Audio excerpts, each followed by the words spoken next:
Measured gloves, throw to first, and Homer Fairley, for the second time in his major league career, has tossed a no-hitter.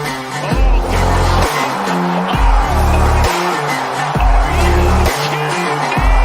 Holy Moses, the second player in major league history to hit 7 home runs in the first 10 games. In the air, and the Reds win it. What a dream beginning to the career of Jay Bruce.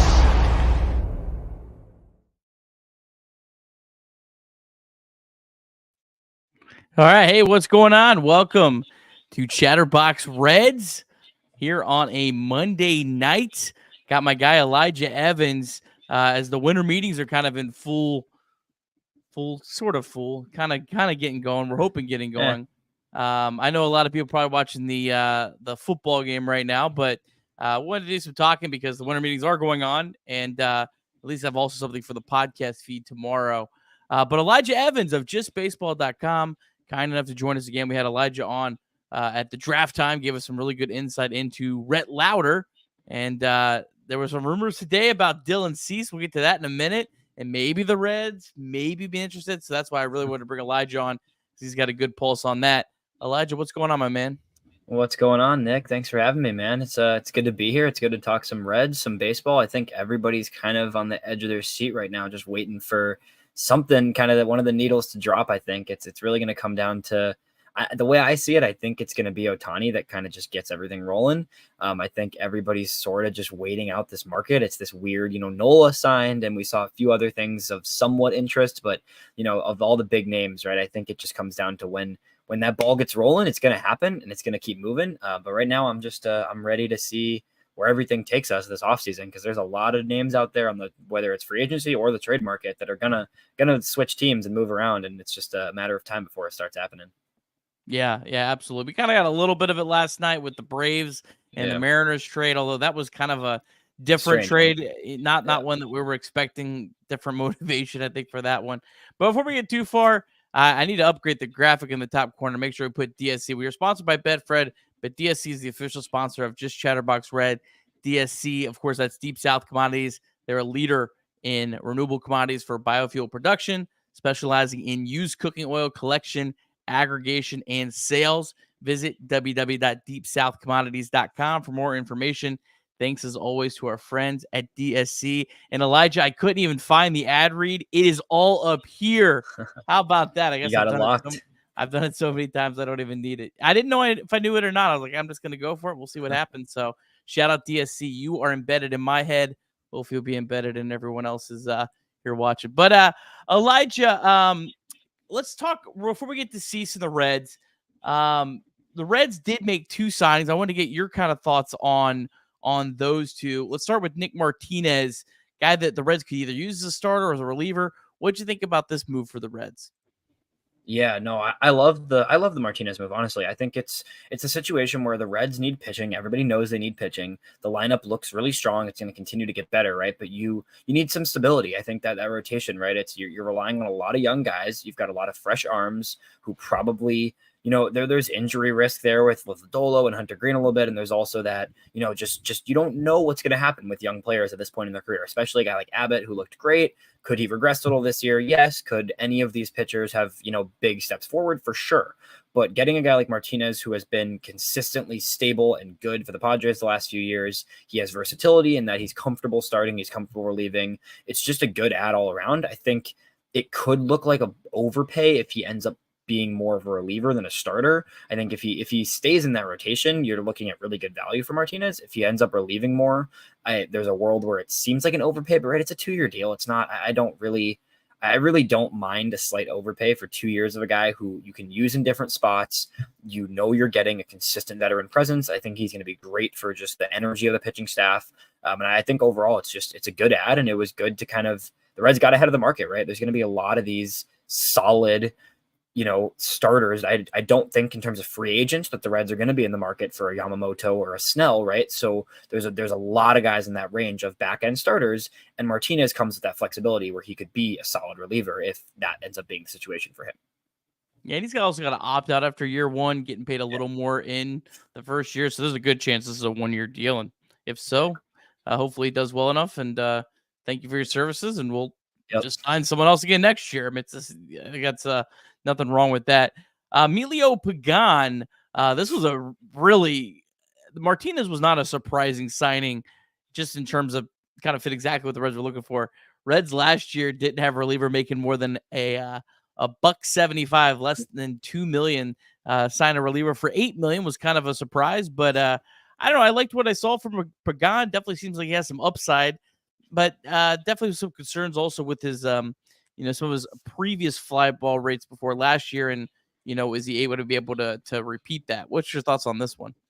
Yeah, it is a little bit of an overpay. I think the 8 million jumped out at me a bit, but at the same time, Pagan adjusted his pitch mix a lot. So he started relying more on that cutter. He changed kind of the way he approached batters this past year, and you could tell that in all of his numbers, right? So the ERA dropped, but also the fly ball rate came down a little bit. Like you mentioned, he was a guy who had historically given up just way too many home runs, I think, when he was with the Padres. And then last year in 2022 with the Twins, he was the same type of way. I watched him a lot when he was with the Twins. And, that's a guy who definitely blew up in some big spots for the Twins. And then last year, you saw him come in with a different pitch mix, a different kind of approach to hitters, and he looked really good. And he had probably the best season of his career, one of the best seasons of his career since early in his career. So you're buying at the right time. You're getting a guy who kind of figured something out just in the tweaks last year, and he's another just quality veteran piece where, yeah, you might overpay him a little bit, but who really cares, right? I don't think this, right? The Reds are not, like I said, they're not going after the biggest fish in the pond. So in that situation, it's not a big deal to slightly overpay some of these middle quality arms who, for the Reds' purposes right now, there's two really solid veteran arms in Martinez and Pagan. Yeah, Elijah kind of feels like every contract's been overpay, right? Maybe maybe we just need to kind of adjust our expectations. I agree. Yeah. I'm not downplaying what you're saying. Some of these guys are like, whoa, that's a lot of money, 100%. but you kind of all across baseball are kind of seeing like Wade Miley made $8.5 million, and he's like 95 years old. I'm just kidding, but I do want to ask you about some of the NL Central because there was a kind of decent amount of news in the NL Central, especially today with the Brewers. Brewers, they signed Wade Miley back. They signed Joe Ross to a minor league deal. I actually really like that. He's going through some injuries and stuff, but man, if you're able to get that kind of minor league deal, love that for them. And then Jackson Churio, 8-year contract extension. What do you think about what the Brewers are doing? And there's also rumors about Corbin Burns, maybe to the Padres or somewhere else. Brewers seem like they got their eggs in so many different baskets. What do you think is going on in Milwaukee? The Brewers are one of the most confusing teams in baseball, the way I see it, and the way that the last few years, really, because they compete, but they compete by cutting costs and building within, sort of adding players from externally, and then considering trading their best players every year. It's a weird team, and the way they run things continues to confuse me and a lot of people. But I get sort of what they're doing. I think Miley was a given to a degree. I think they needed more of that back half of the rotation depth. He's a guy who, even though he's older, he's been consistent. He was really good for them, actually, when he was healthy this past year. And then, like you said, Churio is a guy who that's somebody who, I hate to break it to Reds fans, but that's going to be someone you're going to get tormented by for the next decade. He is phenomenal. The guys at Just Baseball are incredibly high on him, and so am I via them. And just from what I've seen too, he's really a stud. So I think that's a guy who's going to be in center field for the Brewers for a long, long time. It also puts them in a position where now they have this surplus of outfielders. I think Sal Frelick is kind of their core guy, but you've got a Joey Weimer, you've got a Garrett Mitchell, who are kind of extra outfielders that I could see them end up moving for more pitching help or maybe infield help. They're in a weird spot where they just have a lot of different little needs here and there, but also some depth in certain places and some really interesting players. So the Brewers are, they won the division, right, by a healthy margin this past year, and they looked like a really good team, right? But you're losing, a Woodruff, and you're changing out a lot of guys. There's a chance Burns will get moved, so I don't really know what to expect from them. I think they could end up being, the division winner again. I could see a world where that happens, and I can also see a world where they end up selling even further and they take a huge step back from last year. So Milwaukee's confusing, and then on the other end of things, I'm sure you're getting there, but like you've got the Cubs and the Cardinals, who are both wanting to win. I think it's very obvious that St. Louis and Chicago are ready to win. St. Louis attacked the market early. Sonny Gray was kind of one of the other big signings so far to this point. That's a huge move for them. The rest of the rotation was filled out by a bunch of 35 plus year olds, which is kind of funny because that rotation is just a ton of old school innings eaters. And then you got the Cubs who are really gonna be in the market for a lot of big names this year. So the Central is getting really interesting. And I think the Reds are in a good spot to continue to grow, but not to rush. Because some of these teams, it does feel like the Cardinals are playing a short-term game right now. The Brewers, like I said, I don't really know what they're doing. The Cubs are playing a fairly long-term game. Their system looks really good, but at the same time, they're looking to spend now.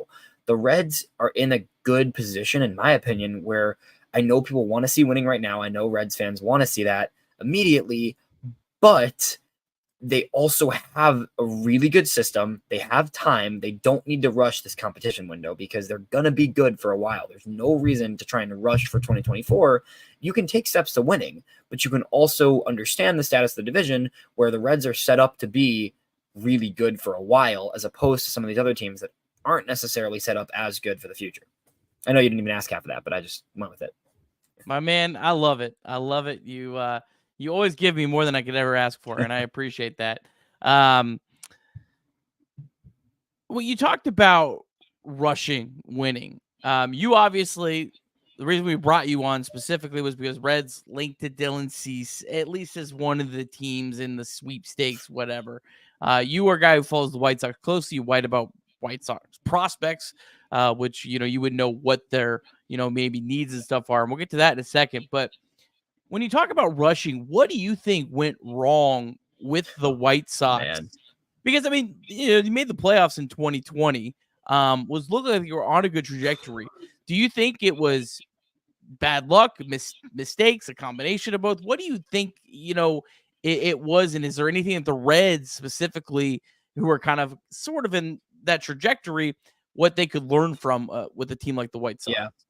I think a lot of it, it's a little bit of everything. Let me put that out first, because it is a big part of it, in my opinion, still lies on the White Sox ownership. I felt like the ownership and Jerry Reinsdorf has done a poor job over the last decade plus of doing the right thing time and time again. But I think a lot of it was, like I said, misallocation of resources to a degree, where I think it was the Sox, they didn't capitalize on the big moves when they needed to in terms of signings, and they ended up using money in a lot of the wrong places. When you have a farm system that's growing, you have to continue to complement that system with external additions. And the White Sox, every single external addition they made was the wrong one. And they, instead of going for kind of some key pieces they really truly needed, they did a lot of spreading resources out across the bullpen and across this and that. And it's all about timing, right? When you're going through a rebuild and you're a team that doesn't have the resources that some of these other powerhouse teams do, you have to take your resources and use them in the right places and at the right times. I think the White Sox waited. They were in on Manny Machado and Bryce Harper. That was such a huge thing in Chicago when that was happening. And that was like, they were supposed to be one of the top contenders, and they ended up not being able to match the asking price when supposedly Machado was really interested in the White Sox, and they didn't want to pay him what he wanted. And that's something where, like, you didn't capitalize on some big ads, and then they end up spending money on a bunch of veterans and a bunch of players that really didn't even fit the team. In addition to just the dynamic, I think hiring the wrong manager, having some of the wrong players in the clubhouse. Somebody in the comments just mentioned this, but chemistry is huge. It really is. And that's, the White Sox didn't mesh. They didn't. I think La Russa was a horrible decision. They know that now. It lasted a year and a half, and everybody knew it was a terrible decision pretty quickly. I think that was poor. I think some of the players were wrong, and I think there's so many things to it. But the Reds can avoid that. What it comes down to is figuring out where they need to spend and where they need to go in. And I really do think, while I like some of these small additions, and small additions are important, you need to know when to go for something. And the Reds need a stud. They need a stud on the mound, and this is the time to do it. And I know that is like, it's such a simple thing to say, and it's a lot harder to execute. But the way I see it, you have to know when to go for it and when you have to just ease back a little. And there's time, it's a balance of both at the same time. And I really hope, for the Reds' sake and for everybody's sake, that they kind of approach this differently than the White Sox, because they're in the exact same spot marginally that the White Sox were. after, 2020, 2021, where the White Sox looked like one of these best young up and coming teams. And the managing decisions were wrong. The free agent signings were wrong. The trades were wrong. Everything just did not go the way they wanted it to. All right. I want you to tell me why Dylan Cease is a better option than Tyler Glasnow and Shane Bieber. Because I'm sure you're going to sell Cease, and I would expect you to. You're trying to sell me some prospects here. Or no, you're trying to steal some prospects.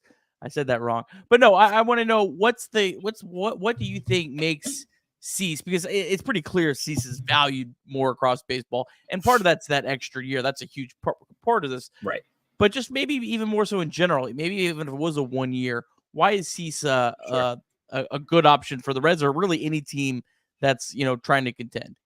Yeah, I think, like you said, the extra year is huge. The way cheaper value in addition. So it's an extra year, but it's also the 2 years he has are arbitration years, right? So as much as Cease has been good, he's still going to be making way less than Glasnow and way less than Bieber in the next 2 years. So it's cheaper contract, double the years. And from a pitching perspective, right, this is a guy who was one of the best pitchers in all of baseball in 2022. And you're getting the opportunity to trade for him, whatever team trades for him, which it's going to happen at this point, it seems like. Whatever team trades for him is getting him at a lower value than what he could be.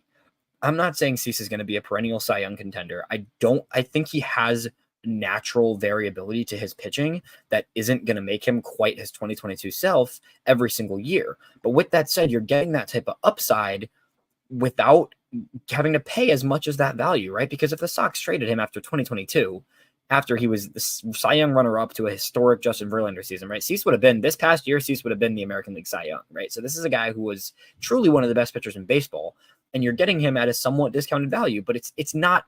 I also don't want to look at it as like, oh, you're getting him on a huge discount, because the White Sox have leverage right now. They're not going to sell him for less than they think he's worth, but his worth is not quite what he could be. His upside is one of the best pitchers in baseball.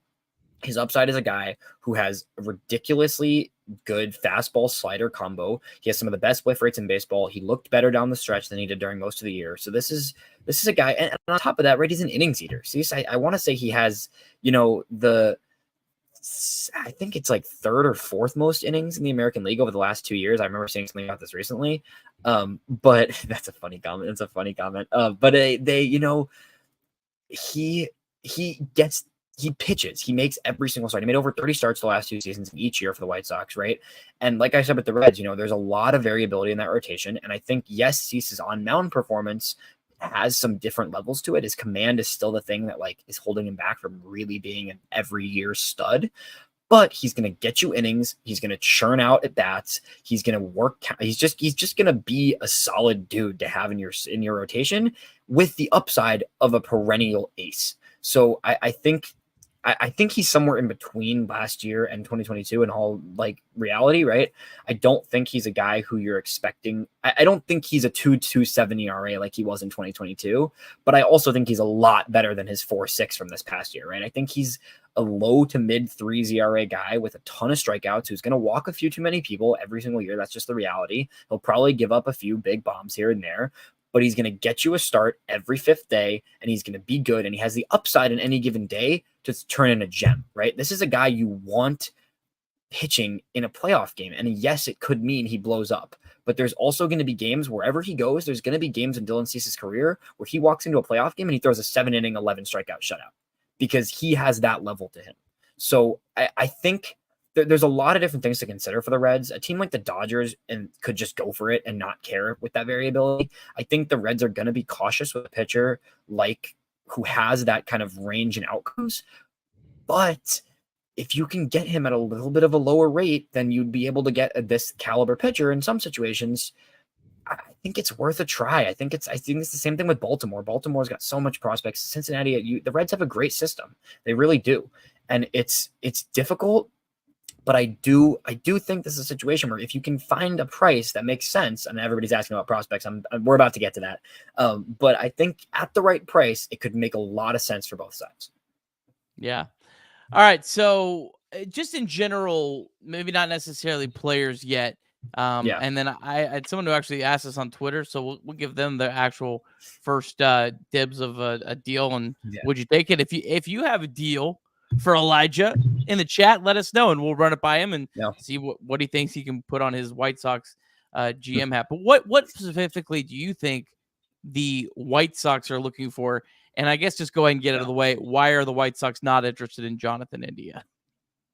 Yeah. Okay. So this is where it's at. The White Sox are not competing this coming year, but they are trying to retool the way that the thing I've gathered from everything. The White Sox are trying to retool without rebuilding, which just sounds so messy. And I really, part of me thinks they should just completely blow it up and trade Luis Robert and do everything. But I don't think that's the reality. I think they're going to add players that are young and gonna be helpful soon, but not necessarily already big leaguers, right? So this is it, it's kind of that somewhat league ready prospects. I think that there's a few names I'll get to in a sec that the White Sox are really going to want. I think the biggest thing for the Sox is the system needs pitching. It needs pitching that's reliable. It needs pitchers that are going to have upside, but also pitchers that are going to give you something at the big league level in the near future. The other side is the White Sox really need some outfield help. They need to figure out right field. It's been an issue forever.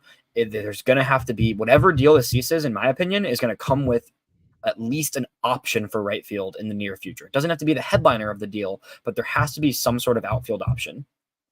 On the flip side, I think another infielder is another thing. The White Sox have, the top prospect for the White Sox, Colson Montgomery, is a shortstop. He's supposed to be up at some point mid to late 2024, but I think the Sox have had a rotating second base mess for the longest time, and that's why people are like, oh, Jonathan India, perfect. The White Sox get a second baseman.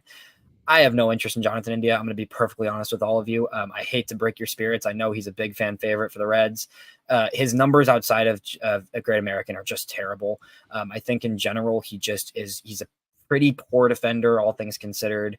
There was some things with his hitting this year that I didn't love. I think you play him and he's versatile. Sure, he can play second base. I don't think his value is what Reds fans think it is. That's the reality right now. I think a trade for India is going to disappoint a lot of Reds fans. I think it'll come with a really mediocre return. And I just don't think he makes sense for the White Sox right now, who are the Sox whole model right now is adding reliable players with consistent defense and just more upside at the plate. I don't think India has all that much upside. I think he's going to continue to be a league average player at best with below average defense. And I just don't think him as a player or just his timeline in general makes all that much sense for the White Sox. So I don't think he could be a piece. If you're trying to make him one of the headliners of this deal, it's just not going to happen. I really don't see. Somebody just mentioned referencing to Kyle Farmer.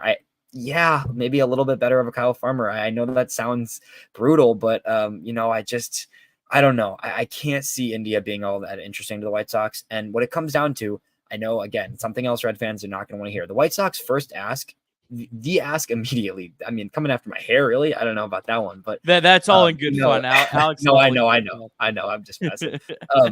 I think the White Sox first ask is going to be Chase Petty. Because you're giving up a guy in Cease. I know you like Petty, Nick. I know we've talked about this before.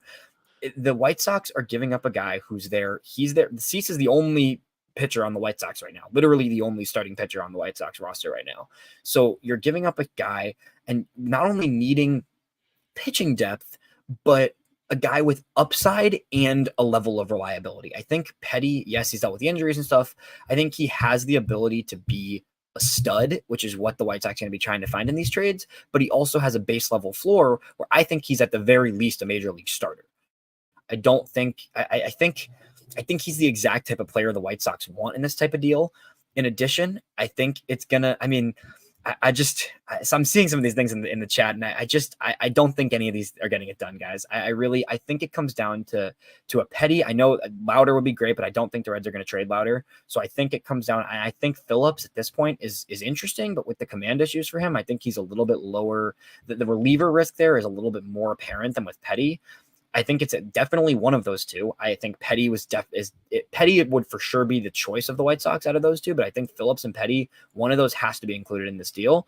And then I think, beyond that, it's got to be some sort of one of those infield studs, whether it be Arroyo or Collier or Stewart. I think it has to be one of those pieces. I'm a big Collier guy. I think Collier is going to be a stud. And even though he's not quite big league ready, like I was mentioning, I think he's, projectable enough where you take a chance on that upside. I think Arroyo is the more league ready guy. And I don't think Arroyo has the upside of Collier. So I understand.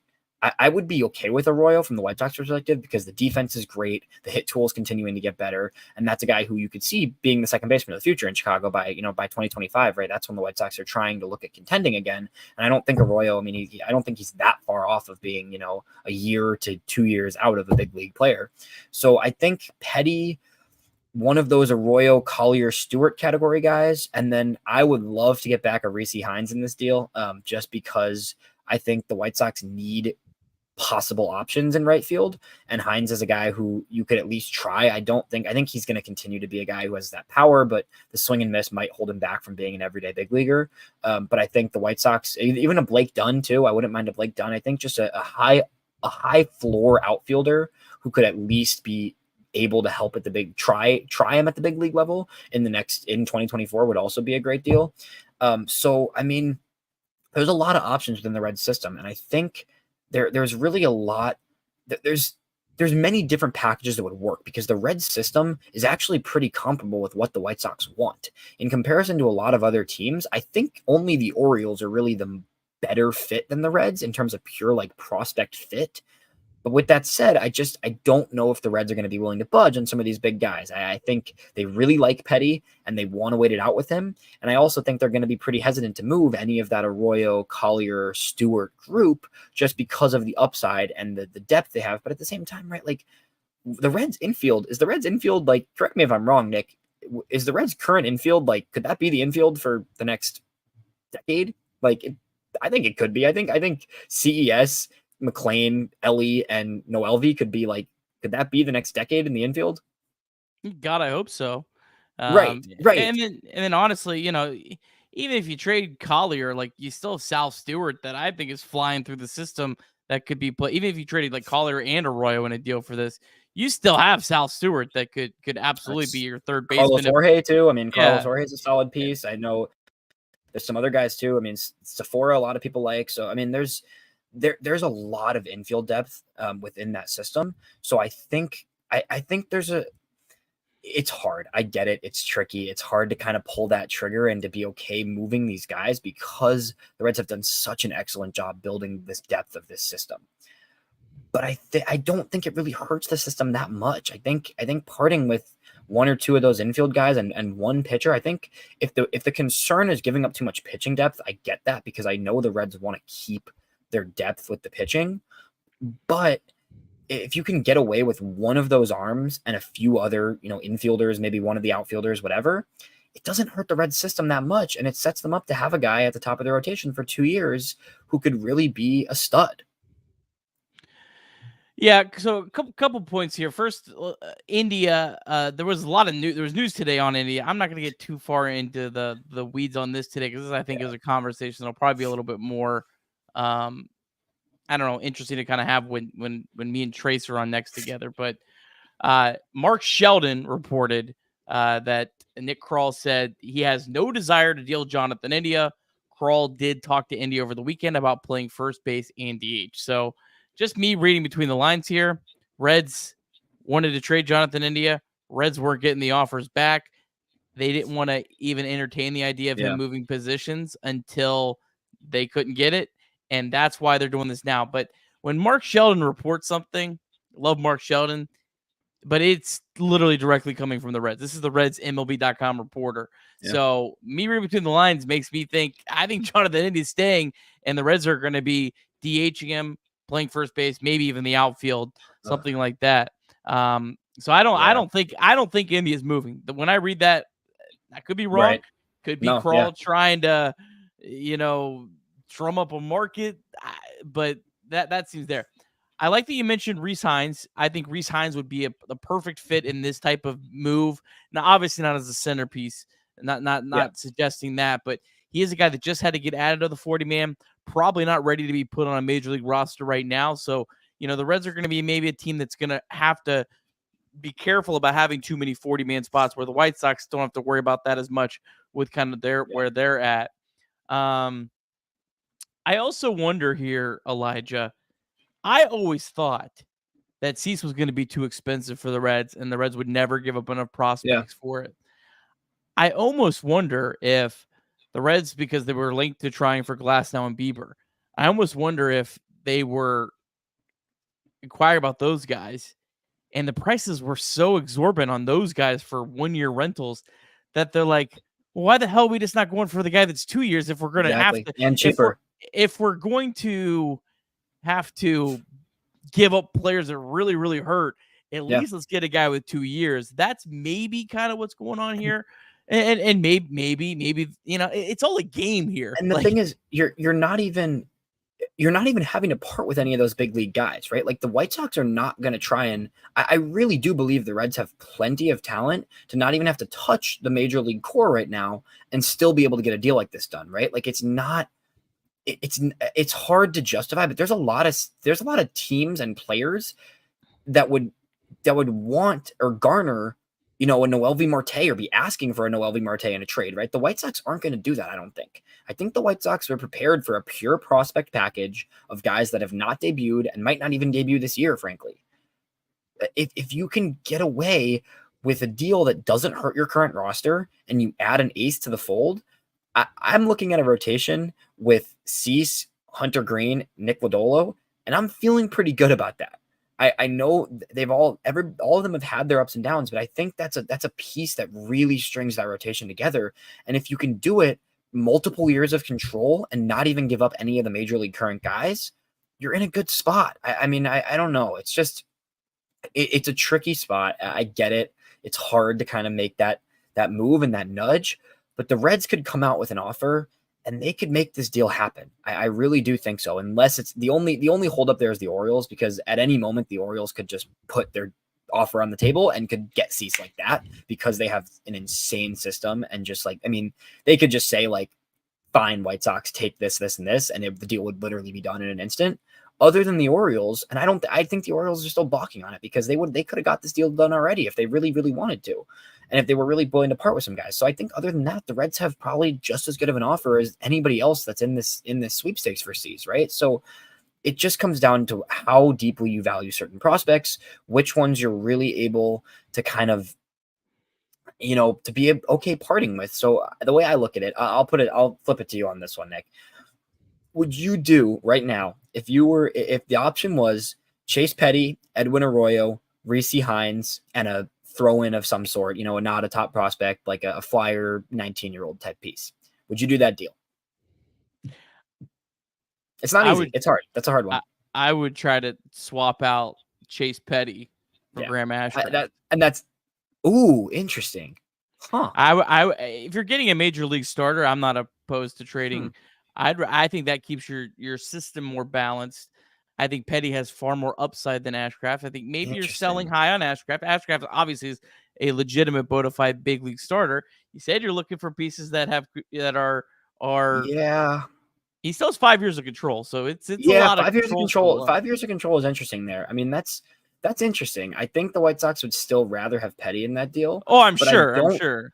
I don't mind the idea of an Ashcraft coming back. I talked to somebody on Twitter about this recently. I wouldn't hate the idea of Ashcraft coming back, but I think Evan, that's exactly right. I think you did.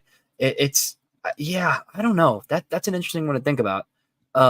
Sorry about that, Evan. I wonder if Ashcraft would be that interesting to the White Sox, because I do think he's good. I think his floor is there, and I think he showed that he's a big league starter. I don't think his upside is quite the level the White Sox would look for in a headliner of this deal. So I'd be interested to see if they would rock with that, but I don't know. I still think Petty's going to be kind of the holdup, and if they're in serious talks, my guess is that it's coming down to whether the Reds are willing to part with Petty or not. Because looking at some of the other upside of players, right? Like I said, the Orioles, they've got Heston Kjerstad, who, I mean, that is the perfect player for the White Sox right now. He slots right into right field. The White Sox lefty, they need power. Boom, that's your right fielder for a long time, right? So there's some big headliners out there, and I think it's going to be hard for the Reds not to have to put Petty into this deal. I could be wrong, and I could be they maybe they're interested in Phillips or Ashcraft just as much. But I personally would want Petty as the pitcher headline in addition to a few other position players. I also think I like Collier a lot, but I think the Reds would rather give up Arroyo or Stewart based on what I feel like I've seen than give up Collier. I think if the Reds can pull off this trade, I'll put it this way: if they can pull off this trade for Cease without giving up Petty or Collier, that is a huge win. That's how I would put it. For the White Sox, I'd be a little upset. For the Reds, if they can find a package without those two, I think that's an excellent move for them. Well, we'll see what happens. I mean, I think there's a lot of different ways. It could also be a totally different package where it's, they say screw Petty. We're going to try and get pitching elsewhere because the White Sox they're going to end up trading Eloy Jimenez. They're going to end up trading. I mean, they're going to do a bunch of other stuff this season in addition to Cease, right? So I could see a package where they just go all in on young hitters and just go, Collier, Arroyo, Jorge, and one other piece or something like that. I don't know. So it's just going to come down to a matter of how much the Reds are willing to give and how much they really think Cease is that piece for them, because I do think he's a much better fit for you than Glasnow or Bieber because of the cheaper contract, because of the exterior control, because of just a little bit younger than both those guys. So I don't know. Was this your offer here?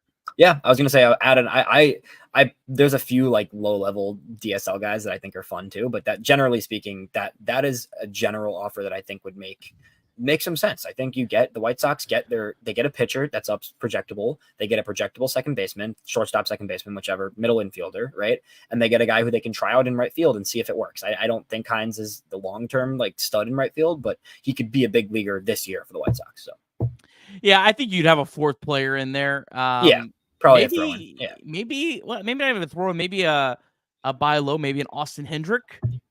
Yeah, I wouldn't mind that. I saw him in that could be kind of or maybe one of the Blake Dunn, Jacob Hurtubise. I wouldn't mind. Add them as your fourth. Yeah. I think I could be twisted to do this. I would try everything possible to not do Petty, even if it was even if it was maybe saying Leon Richardson and Julian Aguilar instead, or maybe three pitchers instead of Petty. I think I could be twisted on this just because you're not giving up any of, Louder, Arroyo, or Louder, Phillips, Collier, Stewart. But yeah, and then there's also the international guys that are still so new. They've only kind of been the complex, Ricardo Cabrera, Alfredo Duno. It's really hard to know where their value is and if teams are even interested in moving players that are that far away and that they don't have that much data on, but they're kind of also a wrench that you're throwing into this. Also, the guy the Reds drafted, Sammy Stafura, who's so young, only 19 years old. Hard to really know where his value is. Like, at least with like Arroyo, Petty, Collier, we kind of know at least a little bit. We kind of think their value is. Yeah. Let's do a different one and we'll see. I want to see people's reaction on this one. So this is my secondary offer would be Phillips, Collier, Stewart. Phillips. That's a different look. I think the White Sox take a little bit of a hit they take a risk with Phillips, but he's a guy that could start for you this year. He would slot right into the Red Sox rotation pretty much immediately, as opposed to with the Reds, where he's kind of got a question mark on him. And then Collier, who Heaven's out. But it's I don't know. That's a totally different look. It's a different option. It keeps the Reds, it keeps Petty in the system. And I think the Reds right now, I think would value Petty over Phillips. So you're getting rid of a guy in Phillips who's a little more league ready, which the White Sox would like to see. But then you're giving up two guys who are, the long-term projects. I know Reds fans probably wouldn't want to give Collier and Stewart. I don't think the Reds would give both those guys just because they have kind of similar timelines and they both have a lot of upside. So I think it's unlikely that they'd give both of them. But yeah, okay. So everybody's out on that one, which is interesting compared to the first one. So I think Petty is I don't know. I don't, it's tricky because I do like Collier a lot too, but because of the Reds' needs and depth in different places, Petty's the one that would be the hardest to swallow if I was a Reds fan to give up. But Collier is also a stud, so I know people are are hesitant on that one too. Yeah, I can't see them moving Collier and Stewart in the Yeah, same deal. That's a unlikely. one or you'd find Yeah. someone else. I think the Reds value Phillips more than Petty. Interesting. Personally, Yeah. I think I value Petty more than Phillips, but I think the Mm. Reds value Phillips more. I mean, remember Phillips could also be in the opening day rotation next year. You know, It's true. he's at least reached that Yeah, level. it's true. Yeah, that's another interesting one. We'll run through a Yeah. couple more. We had a couple people ask some. We don't think India's gonna be doing this. Jared actually Oh, asked us I on mean, Twitter. And I was gonna. I would. And, I'm hitting accept on that in about 0.2 seconds. If you can find a Louder and Collier deal, that is yeah, an instant click, especially with Phillips. I don't care about India. That doesn't even whatever. Louder and Collier for me is an instant click. Yeah. you take India, trade him. Yeah. Yeah. No, I mean, Louder and Collier is just an instant yes for me. Yeah, that would be a big no burger for me, Jared. Yeah. Appreciate you watching, but that's a no burger. Jay Allen, Reese Hines, and Graham Adder. Come on, Nah. Evan. No, real No, trade. Evan, Here. you can do better Come than on. that. That's not moving it for me. It's gotta hurt. It's gotta hurt to Yeah. get Dylan Cease. It's Remember, I think people, yeah. you got to remember when you're doing this. When the Reds traded Luis Castillo, they got a haul back. So you're gonna have to give a haul to give up a player like Cease. He's actually has like 3 months more of control than Castillo had when he was traded. So yeah, I think it's tricky. The Cease market is just complicated in itself because there's so many different values on Cease. I think everybody has a different view of him, which I get, but it's no, Evan. It's everybody has a different perspective of what Cease is worth, which I understand because his season was so confusing. But at the end of the day, 61 starts in the last 2 seasons. I mean, sure, just run a whole outfield of Stuart Fairchild. Fine. it'd be elite. It'd be elite. Yeah, right. It'd be great. But it's hard. It's going to be tricky. The Sox are going to trade him. I'm from what I've seen and from what I've heard, I'm pretty sure. Yes, that's a yes, Steve.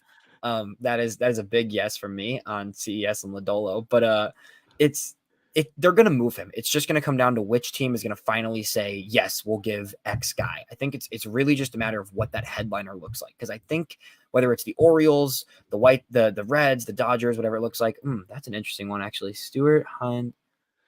I don't mind that. Phillips, India, Stewart, Hines. Again, India for me, like I just, it doesn't matter in this deal. I really, like I said earlier, I really am pretty out on India in terms of White Sox acquiring him.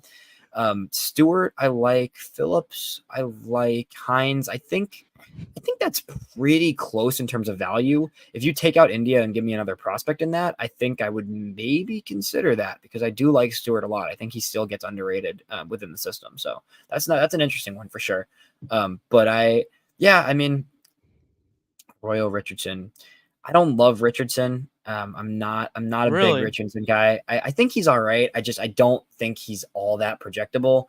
I think Arroyo is the type of player the White Sox would like to acquire, so I could definitely see him being a piece. Those 2 more would definitely would depend. Everybody in the chat's making some good points. I get that should overpay for a free agent for trading for a starter.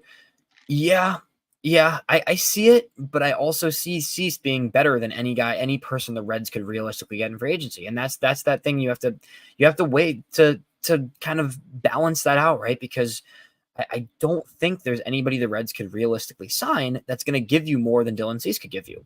So it's just how much do you really want a stud in your rotation? That's really what it comes down to from the Reds' perspective. Like, if you want to fill out your rotation with solid pitchers who can eat innings and can be affordable and can get you the job done, and then you're relying on your offense, sure, I get it.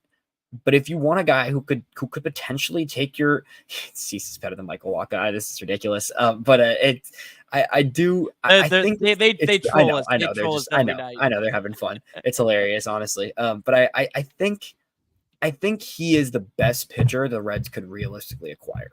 So it just comes down to how much better do you think he could make your team than the best possible free agent you can sign? And that's really what it comes down to, in my opinion. I don't know. I think it's tricky. It's going to be tricky, but I think there's a match to be found there to a degree. So we'll see. I don't know. Who else? What said? Phillips, India, Stewart, and Hines. That's an interesting one. I'm definitely keep thinking on that one a little bit. Again, I don't like India, but I think somebody. Yeah, we'll see. I think it's somebody just asked what positions. Like I mentioned earlier, right? The White Sox are going to want a soon to be ready.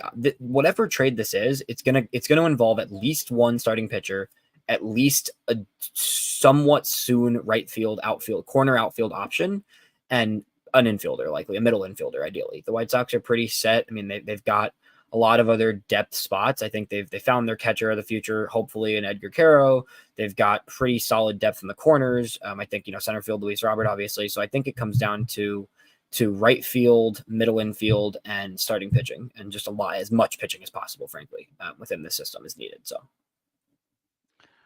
all right. what else we got? I have something interesting for you. Okay, let's hear it. I'm gonna throw out a hypothetical here. Let's do it.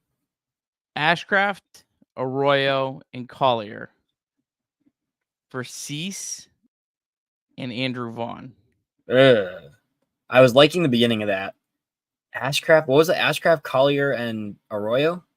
Yeah.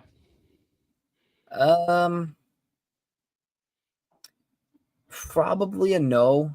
I think interesting. I mean, I don't think the Sox move Andrew Vaughn, so that's kind of where I'm at in terms of considering that. I also am not sure. Are you thinking DH? Is that would like belong just being a DH for the Reds? First base DH platoon kind of? Well, I mean, I think the Reds should be looking at Jorge Soler, so I kind of think Vaughn is my Jorge Soler. Sure. With younger, control, cheaper, all those. I think because of the amount of control on Vaughn and because the White Sox would be selling lower than what they've expected him to do, I'd say no to that. I think it would take more than that. I actually think it'd be more. I think somebody just said this. I think Eloy would be a more realistic target. I think if you really want to go for it, getting an Eloy for your DH, because I mean that's a guy who's pretty much exclusively a DH, but I mean he's a heck of a lot better than India or Joey Votto at this point. No offense to either of those two. I think Eloy would make more sense just because I think the White Sox are going to end up moving him at some point. So I could see an India Cease trade package, but I think it would take a little more also than what you just said there, because I don't know. I'm still kind of confused a little. I'm trying to think through the Ashcraft idea because I don't mind it, but I still think the Sox would prefer kind of the more young option, the more unproven option than a guy like Ashcraft, who you've kind of seen what he could be. But I don't know if he quite has the upside of some of the other possibilities. Yeah. I'm trying to make you think here a little bit. Trying to make you think. No, it's interesting. It's definitely interesting to think about. I love the out-the-box trades that will never happen in real life.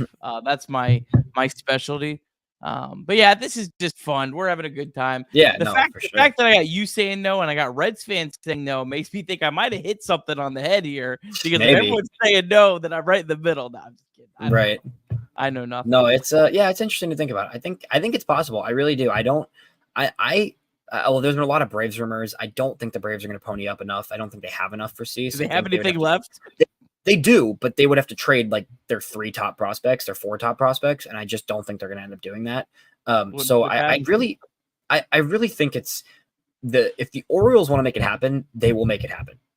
I think if they want to make this become a thing, they're going to do it.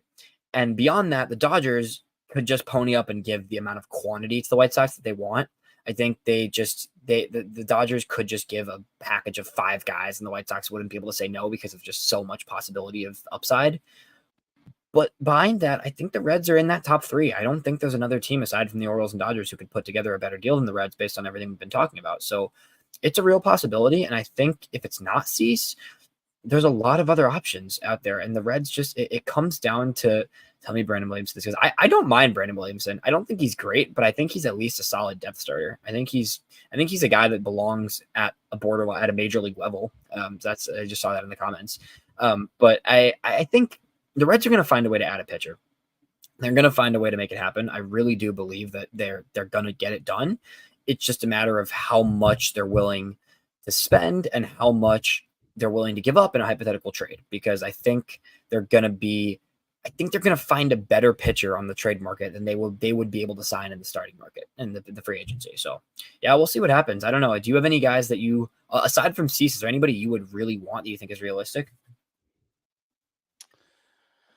I don't know. I'd have to look a little bit more at your bullpen. I don't know. Maybe a guy like a Gregory Santos. Oh yeah, I was even talking non-White Sox too. I mean, not Oh, necessarily. I mean, yeah, I just any pitcher wise, like I'm just thinking through pitchers that if it wasn't going to be Cease, what else it would be? Because there's a lot of guys out there, but there's a lot of iffy guys out there too. I don't know. yeah.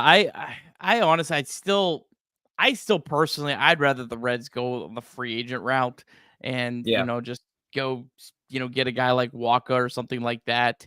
I still think that's probably the best move for the Reds, but I understand why they also might want to, look at this type trade. One thing just to clarify on kind of this all, why would you not take Eloy over Vaughn? Vaughn's way more valuable in a trade than Eloy sure. because Yeah, Eloy costs 13 million, then he's like 16, then 18 million. He's on an actual contract, whereas Andrew Vaughn's just hitting arbitration this year, yeah. and you have more control. So he's a more valuable, just And he's you know, and he's younger. He can actually play the field. He hasn't yeah, even tapped into a lot of his. I mean, Eloy's hurt every other game, so yeah, there's a lot of reasons why I think Vaughn would be yeah. more ideal. But that's why I don't think the Sox end up trading him. Not that I'm against Eloy. I wouldn't be Yeah, against adding yeah, Eloy is almost the guy that you might be able to get in a standalone deal yeah. for really maybe not giving up a huge prospect. Like you may be Not a able to do ton. like a Lyon Richardson for Eloy Oh, straight up I don't type know about that deal. one. Not quite that, I would say, but maybe. I mean, Eloy's value is definitely lower right now. But I still think at the end of the day, he still is, a high upside hitter. So it is while he is just a DH and he's a little bit expensive, so that limits his market. I still think the Sox would want at least a projectable prospect. But yeah, it's interesting. I'm not a big Richardson guy, if you couldn't tell, but yeah. Well, we'll see what happens there. I think there's a fit to be had there with the White Sox and the Reds. I would like to see it. I want to see the White Sox make some moves in general. So we'll see where everything takes us. And I think the Reds, like I've been saying this whole time, the Reds are in a good spot. There's a lot of free agents out there. Somebody said I heard multiple people just said Giolito, Maui. There's a lot of buy low candidates. I think that's what makes this free agency market, especially on the starting pitcher side, really interesting. There's a lot of guys you can sign to 1-year deals, and they might be bad, and you might end up DFAing them or trading them. And they could also be a solid 2-3 starter or 3 starter out of, turn back the clock kind of, because we've seen Malley be great at times. We've seen Giolito be great at times. There's plenty of other free agents that you could sign to 1-2 year deals, and they might turn into a big piece for you, while they also might flop a little bit. So it just comes down to how much the Reds are willing to take a chance, right? Yeah. We got a couple other questions here I'm going to kind of get through Yeah. before we wrap this up tonight. This is just some more. I'm just going to go in order of how they came in. These are some more generic questions. Sounds like the team of prospect buyers are diminishing. Does that mean the price of Otani goes up or down at this point? It's a really good question from Kerry. That is an interesting I, question. yeah, I think that teams really are smarter than they ever have been about the value of prospects. There's not a whole lot of these. We're gonna blow up our farm system to get one guy deal as much anymore. So yeah, I don't know if maybe necessarily Otani goes up or down on that much because Otani's just kind of his own unicorn. But I do think Yeah. players like Nick Martinez that the Reds just signed. I think their value goes up because of how tight that teams keep their prospects. Yeah, I think in general the starting pitchers are going to get overpaid all offseason. We're going to see like pretty much every single quality starting pitcher get paid more than they probably are worth because of, like you're saying, there's a lot of teams competing, and starting pitching is more valuable than it's ever been. Injuries are up higher than they've ever been among pitchers, and just in general there's a lot of teams trying to compete, and you can literally never have enough pitching depth. We've seen it time and time again with some of the best teams in the league. That just, I mean, the Dodgers, right? Everybody came into the year, the Dodgers were the staple of like, they always have pitching depth. They're always going to have enough pitchers. And then you saw them getting destroyed in a playoff series with Lance Lynn on the mound, right? So you can never have enough pitching depth. And I think pitchers are going to get paid a ton because of that. Yeah. I'm interested in your take on this. This is a good question from Sean asking Yeah. your take on Mike Clevenger. You've obviously watched him Yeah. pitch a little bit more. Surprising that there wasn't anyone that took a flyer on him at the waiver deadline. Yeah. I was And then surprised. I think there probably was a lot of teams that might have kicked themselves because he actually pitched really well down the stretch. What's your Yeah. thoughts on him and maybe his I, market? I think I don't want to get into this too deep. I think a lot of the hesitancy to go with him is still on the personal side of things. Unfortunately, I think that's gonna remain something going on in the background, which is tricky. So I think, I don't know. I think he had a really good season, actually. But he was probably the best pitcher on the White Sox this year, right? So this is a guy who, from a pure pitching perspective, you could plug him into a rotation. He could be a 4 right now, kind of. It's just, I think it's just a matter of who's willing. Once he kind of gets in the process of going through teams, and he's going to sign somewhere, I just think it's who's willing to sign a guy that has some potential question marks on the personal side of things. But I do think he'll get I think he'll get a 2-year deal. I think he'll get a 1-year deal with an option, or just a straight up 2-year deal. Because he looked good last year. It was the best season of his career in the last 3 or 4 years after he was a stud in Cleveland back in the day. So I think he kind of rejuvenated his career on the mound last year. And I think he's someone you could get at a fairly low rate on a 1+1 or a 2-year deal. So I think he's a pretty underrated on the pitching side. I think purely pitching wise, I think he's kind of underrated compared to some of the other guys in his tier. Yeah. Couple other things. Maxwell's upset we went live during a primetime Bengals game. Well, Maxwell, this is also the winter meetings. Sorry they coincided. And I'm not going to record this is also for the podcast feed in the morning. So I'm not going to record a podcast at 2:00 in the morning. So this was the only time I could do it today. And either watch or don't watch. Sorry. Couple questions here. About the event, Reds Fest on Saturday. It was really cool. Really cool experience getting to interview Will Benson and Hunter Green and Spencer Steer and David Bell was wild. It was really cool, and thanks to everyone who was there and said hello, and everyone who watched or listened live on the radio. We will be posting the interviews into their podcast feed and into YouTube in the near future. I think what I'm going to do is I'm going to break those down into individual interviews, and we'll post them up separately, kind of give you some content throughout the winter. I'll try to maybe do the ones that were a little more, some of the questions were more geared towards recency first, and we'll kind of get to that as we go throughout. So, I don't know. I don't. Do you have any take on this, Elijah? What do you think the Phillies are going to do? The Phillies are kind of set. I mean, they're going to make a few other additions around the margin, but I don't expect a huge move from the Phillies. They already brought back Nola. That was the big deal for them, was figuring out what that Nola spot looked like, whether it was him or a different pitcher. So I think the Phillies will shore up their bullpen a little bit. They'll add a reliever or two. They may end up adding an outfielder, maybe, just because with Harper fully at first base now. I mean, their infield is completely set with Stott, Bohm, Turner, and, Harper now at first. I think Castellanos and Schwarber are still plugged in there. They really like what they've got from Brandon Marsh this past year. So I think the Phillies are in a really good spot. I think there's going to be a lot of teams trying to add big, and I think they already got their big ad before everybody else even really got going with free agency. So I think the Phillies are just going to add around the margins at this point. It wouldn't shock me to see them add a big starter, but I think realistically they add a mid-level starter and a few bullpen pieces, and they kind of call it a day. Yeah. All right. Well, I'm gonna wrap it up here, Elijah. Really appreciate your time. For sure. And we'll let you know. I'm not gonna fully commit to. I got a sick kid at the house. I might try to go live again tomorrow night. We might try to also go live again Wednesday, as the winter meetings are today, tomorrow, and Wednesday. Of course, if there's a trade or something, we'll for sure go live. But I'm trying to do this. I've never done this before. The Chatterbox Bengals folks are live. So I have set this stream to hopefully automatically direct you to them. So I'm going to end the stream. I hope you guys will stick with it. Give those guys a chance. They do a really great job over at Chatterbox Bengals. So if you just stay on the stream, it should take you right over there. And again, we'll talk again soon. Thanks again, Elijah, for coming on. Really appreciate it. Thanks for having me, Nick. I appreciate you.